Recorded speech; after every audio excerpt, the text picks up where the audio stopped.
was pretty brutal. He was attacking some radio hosts over asking about if it was a good idea to not pick up a lot of players in the offseason. Jerry Jones absolutely went to town on the radio host. Take a listen to what he had to say on 105.3 The Fan. This is not your job. Your job isn't to let me go over all the reasons that I did something and I'm sorry that I did it. That's not your job. Well, my job is to ask why. A job, or I'll get somebody else to ask these questions, man. Jerry, we're trying to figure out why the team is. I'm not kidding you. I'm not kidding you. You're not going to figure out what the team is doing right or wrong. If you are, or any 5 or 10 like you, you need to come to this meeting I'm going to today. There are 32 teams here. You're geniuses. So, that's absolutely brutal, calling out radio hosts for asking simple questions. But, the Cowboys got absolutely crushed. 47-9 against the Detroit Lions. Dak Prescott only 178 yards, 0 touchdowns, 2 picks, got sacked 4 times. There's an issue with the Dallas Cowboys. We've seen it the entire season. Now Jerry Jones going after radio hosts. I want to know, were you surprised, though, the Cowboys got absolutely pummeled at home to the Detroit Lions? I would say my takeaway for the Cowboys is the Cowboys are a shadow of the team they've been the past 3 years when they went 12-5 and they rarely lost at home. Now they're 3-3. They've been blown out at home 3 times. It's one thing to lose, and it's another to be completely dominated at home, and that's what they've been, and that's really worrisome. I think that could cost them the playoffs this year. They really look like they're not going to get there the way they've been playing lately. And generally they win at home. They've been now blown out the 3 times in a row. As I said, they can't run the ball and they can't stop the run. That's basically their problem. They only have 2 players on offense that anybody is worried about. Prescott, who's playing poorly. And that's the reason. The reason for that is they know that he and Lamb are the only offensive weapons they have. So they can just take those 2 guys away from the game, and then it's pretty easy to beat them. I think the poor play was predictable, given that they didn't do much of anything in the offseason to replace the players they left. They have too many injuries, particularly on defense. Parsons and Lawrence are out. They need to get those guys back if they're going to do anything. They have no running game. Zeke looks over the hill, and the O-line is not as good as in prior years.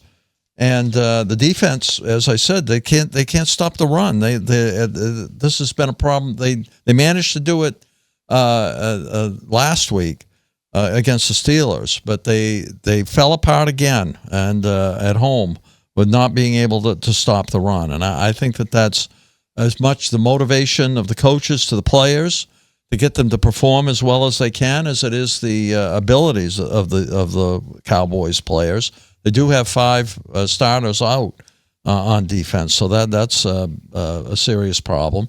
But even Jerry Jones, who was on Fox on Sunday, where they were congratulating him on his 82nd birthday, said, we didn't think we'd have these 5 new players in here, but they're there, and we think they're capable, and they have to stay in their rushing lanes.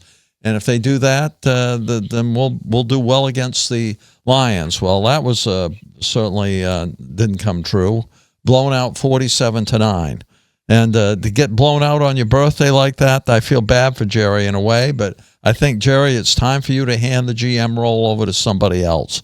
You should consider firing Mike Zimmer. He's lost the defense. And McCarthy, I don't think he'll be fired during the season, but likely he'll be replaced next year, particularly if they don't make the playoffs. I'd say Belichick's going to get strong consideration. Well, here's the first thing I'll say. I'll jump into the game, but I do want to say something about Jerry Jones' comment. What is media? What is sports media? What are radio hosts supposed to do? You're in an interview. You're asked questions. That's their job. Going after a radio host based on asking you questions on how poor you're doing. You're the general manager of the team. You do make the decisions. Hold yourself accountable. They're your decisions. You decided not to allocate the funds to get top-tier talent. That's your decision. You could have gotten Derrick Henry for 2 years at $9 million. You could have done that to $9 million per year. You could have done that. You had the cap space to do it.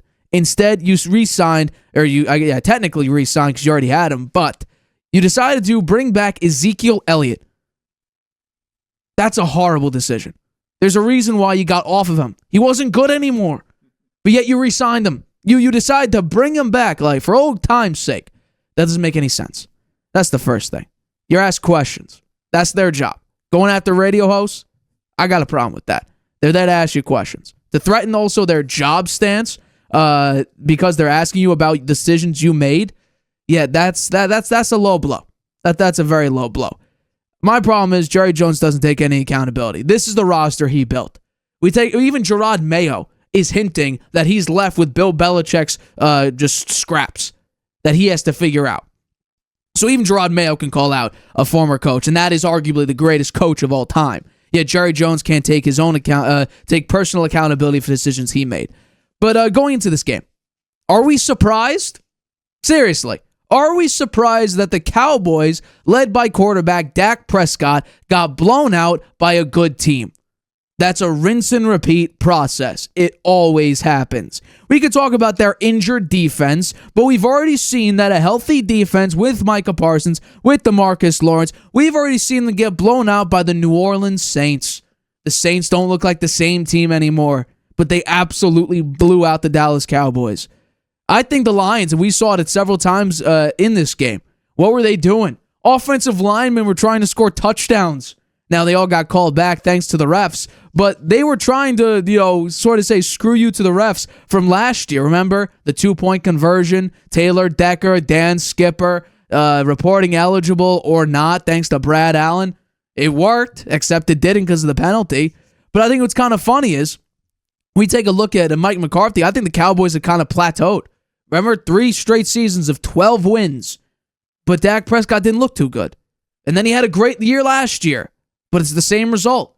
Blown out in the playoffs again. In fact, would you believe, and this is crazy, that since their last league championship at the end of the 95 season, the Cowboys have had more losing seasons than playoff wins. 3 more. 8-5. Dak Prescott, he's been the quarterback of all those playoff games. There's an issue. He's been since 2016 we got in the league. He's 2-5. All those 7 playoff games, he's looked terrible in basically every single one of them. In fact, you know what I find crazy? The Cowboys, America's team, now have the highest paid player in the NFL, making $240 million with the largest guaranteed contract in NFL history at $231 million. And what does Jerry Jones expect? The same old treatment that every other bad team that has low expectations has, and just be like, it's another year. We're not great anymore. They're the Dallas Cowboys, the richest franchise in the 4 major sports. They're worth nearly $10 billion. And what do you expect? To be like, oh, shucks, we lost the game again, and we got blown out. What could we have done? No. They're held to a higher standard because of their history, because of the talent they have around them, because of the contracts they dole out. And how about this? Stop overpaying your players by paying them too late. Pay them on time. You'll save some money. So then you don't need to get asked why you didn't make any moves in the offseason. Save your money. So then you can pay for players. I think he should give himself a birthday present and get a new GM. That's impossible because it's an ego thing. We just saw that being asked about decisions that you made or the decisions that you decided not to make, he already got ticked off by that. Yeah. So it's a lack of accountability. That's what it is. Can they get a refund for Dak Prescott, please? Can they? $240 million for 4 years. Yeah. $231 million guaranteed. He's played the worst he's played in a couple of years now after he got this big contract. He has not been good. I have a takeaway for the Lions. Sure. They win in the short term by beating Dallas, but they lose in the long term by losing Hutchinson. Yeah, no, that's a massive loss. Hutchinson gone for the year, maybe longer, with a double compound leg fracture. He's the heart and soul of the defense, the sack leader. The Lions had almost 500 yards of offense in this game. Defensively, they suffocated the Cowboys. Cowboys only had 53 yards on 17 carries. They have 3.1 yards per carry, is the worst in the NFL. They could have had, as you said, Derrick Henry for $9 million, and they passed on that. And it's gotten so bad. A Hall of Fame guard in Zach Martin had a big fat 0 on the Pro Football Focus pass block grade. A 0. He had a 28 total grade for this past game against the Detroit Lions. And you know what? They're on a bye week this week. I don't think it'll help. Because what is the main problem that the Cowboys have seen so far this season, please? What can't the Cowboys do? Stop the run. Let's take a look at their schedule real quick. San Francisco. They're going to lose. Great running team. Falcons of Bijan Robinson. They might play that one okay. They have Bijan Robinson, one of the best running backs in the game. Yeah. The Eagles with Saquon The Eagles Barkley. are inconsistent. That is true, but maybe the running game. They're currently the 6th best running team in the NFL. Yeah. The Houston Texans. Joe Mixon just had a great game against the Patriots. He really is a major X factor. The Commanders, which is shocking, are the 5th best running team in the National Football League. They played well against the Ravens. They almost beat them. Right. And then the Giants, Daniel Jones, whatever. That'll probably be a win, although they did keep it close. The Cincinnati Bengals, I think they're only going to get better. The Panthers, that's a win. I think the Bucks right now, Bucky Irving and Rashad White, they're a very good 1-2 punch combo. Very even in the yards that they gain. Eagles again with Saquon Barkley, and then the Commanders. This is not a playoff caliber team. We're looking at a team that could potentially, I know they're 3-3 right now, but this very well could be an 8-9 team, 9-8 team. And with the NFC North looking like the best division in football, I think it'll be very difficult for the Cowboys to string enough wins to push them past any of the teams that are fighting, in the NFC North for the 6 and the 7 seed. This is a serious problem. The Commanders look great. Eagles are always hit and miss, though. Like that's the weird thing. The Eagles have just been so inconsistent. The NFC South is looking good for the top 2 teams, the Bucks and the Falcons. There's definitely a situation where we see that the Dallas Cowboys missed the playoffs in Dak's first year under this incredibly ridiculous contract. Mike McCarthy, this is the last year of his deal. He'll be gone. Mike Zimmer, they just hired him. He may get fired before the year ends if the defense doesn't get in check.